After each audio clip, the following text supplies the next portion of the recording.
You know what, parents తర్వాత మనల్ని ఎవరైనా బాగా చూసుకుంటారు అంటే అది మన సిబ్లింగ్స్ మాత్రమే. సిస్టర్ కానీ బ్రదర్ కానీ వాళ్ళు చూపించినంత కేరింగ్, వాళ్ళు ఇచ్చేంత ప్రొడక్ట్ ఎవరు ఇవ్వలేరు. మళ్ళీ మీకు ముసలోళ్ళు అయ్యేంత వరకు వాళ్ళ ముందు ఎప్పుడు నువ్వు చిన్న పిల్లోడివే. చిన్నప్పటి నుంచి నువ్వు ఎంత చెడ్డ పనులు చేసినా కానీ వాళ్ళు నిన్ను ఎప్పుడు ప్రొడక్ట్ చేస్తూనే ఉంటారు. ఎందుకంటే ప్రేమ అలాంటిది. సో ఇంత బాగా చూసుకునే వాళ్ళని వైఫ్ అనేది ఒక పర్సన్ రాగానే దూరం పెట్టేస్తున్నారు. ఎందుకు? చిన్నప్పటి నుంచి రాని గొడవలు ఒక వైఫ్ రాగానే ఎందుకు వస్తున్నాయి గొడవలు? ఒకసారైనా ఆలోచించారా మీరు? రీజన్ ఒకటే చెప్తారు, ఆస్తి కోసం చూస్తున్నారు అని. చిన్నప్పటి నుంచి పెద్ద అయ్యేంత వరకు రాని ఆస్తి గొడవలు వైఫ్ వచ్చిన ఒక 1 monthకే వస్తున్నాయి గొడవలు. సో ఇక్కడ మీరు ఆలోచించండి, ఎవరిది తప్పంటారు? మీ వైఫ్ దా, ఆస్తిదా, మీ బ్రదర్ ఆర్ సిస్టర్ దా? ఒక్క మాటలో చెప్పాలంటే మీకు ఆలోచించే శక్తి లేనప్పుడు ఇలానే వస్తుంటాయి గొడవలన్నీ.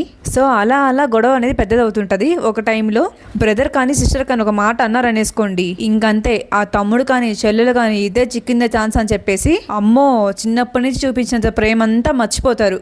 వైఫే లోకం, హస్బెండే లోకం. ఇంకా మారండి ఇప్పటికైనా.